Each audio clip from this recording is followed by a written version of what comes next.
Katie Williams from May South High School and the Girl Scouts of the Kansas Heartland. Today I'm going to talk about atoms, but also how scientific theory develops over time. So, scientific theory is like constant improvement. We're always working towards a better example, a better explanation for something. Say someone comes up with an idea and they say, okay, I have this model. It explains this, it explains it well. And he's right, to some extent. But the next guy comes along and he says, yeah, you're right, but I have a better model for it. This is wrong and this is right and mine's better and this makes more sense. And the next guy comes along and improves even further. Scientific theory and development is just constant improvement, which is wonderful. That said, the development of atomic theory. In ancient Greece, around 400 BC, there's a guy named Democritus, and he said, okay, so if I have a hunk of metal, and I chop it in half, and I chop it in half, and I chop it in half again and again and again, eventually I will reach a point where I can't chop it in half anymore. It's not infinitely divisible. It will reach a point where it is irreducible. So eventually I'll come to a piece that's so small that it cannot be made any more simple or any more small or any more simplified. So the word atom actually comes from the Greek word meaning irreducible.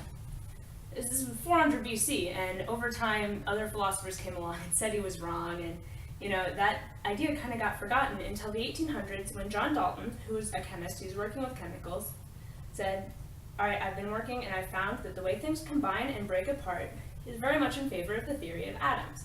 And I think that atoms basically here is represented them as like a simple sphere, like a solid sphere that's very small. And he said, different kinds of atoms can combine together to form new molecules, but then those molecules can only be broken back down into simple atoms and no further. They're not further reducible, they're atoms. He just sort of had this very simple, he didn't really know what they were made of, he didn't say anything specific about that.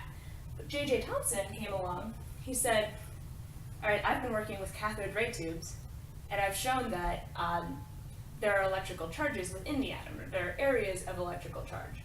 And so he's credited with discovering what we call the electron, which is a small, very, very small electrically charged particle that we knew to be within the atom. So he said, okay, well, we're going to take Dalton's model, it's just a simple sphere, and we're going to sprinkle electrons throughout. So we've got the electrons all throughout in his model of the atom, which they called the plum pudding model, because it looks like pudding with stuff in it. So he was even more right than Dalton, who was more right than Democritus. The next guy who comes along is Rutherford. Rutherford took a sheet of gold foil, which is matter, so it's made of atoms, and he shot electrons at it. He said, okay, it's made of atoms, and atoms are these solid spheres with electrons on the outside. Negative charges repel negative charges, and nothing goes through solid matter. So if I'm shooting electrons at this, they should bounce off. They should be repelled in various directions, but more or less back the way they came. And what he found, really, was that some were reflected back the way they came, but many, many more went through and were only slightly deflected, or just went straight through the atom, which his experiments were much more in favor of a model of the atom, which showed that they were much more empty space. So the Rutherford model says, okay, there's a very, very small nucleus, which is the center of the atom, and it contains a positively charged region, but it's very, very small. And around the outside of this very, very small nucleus run these electrons, and they orbit it. So the positively charged particles in the nucleus are called protons, and then the electrons go around the outside, and that's the most usable theory of the atom, really. It's mostly what you're going to use if you're in 6th grade. You're not going to go any further. Now we're going to talk about protons for just a second. Protons are what make atoms different from other atoms. So like an atom of hydrogen, which is an element, has 1 proton, and helium has 2 protons, and all atoms are distinct from, or all elements are distinct from one another, and then they have different numbers of protons. So gold has all the same number of protons. Every atom of gold has the same number of protons, 79. So but I'm going to talk really quick about the most modern theory of the atom, which you're not really going to have to worry about too much if you're in the 6th grade. But the most modern theory of the atom, we've got the nucleus with the protons and the neutrons and the electrons going about the outside, but there's these things called orbitals. They're specific areas where the electrons orbit, and they can only exist in those specific areas. And what's interesting about it is, think of them as rings around the outside, and the electrons can only exist in the rings, but they jump from ring to ring without ever existing in between, which is something that nobody explained to me, and probably nobody will explain to you until I took my first physics class. So modern theory of the atom, we've got neutrons, we've got protons, we've got electrons going around the outside.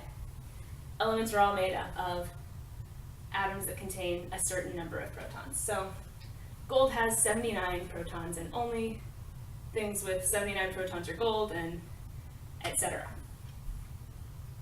Then there's molecules, which, again, John Dalton was right about. He says, they combine into molecules.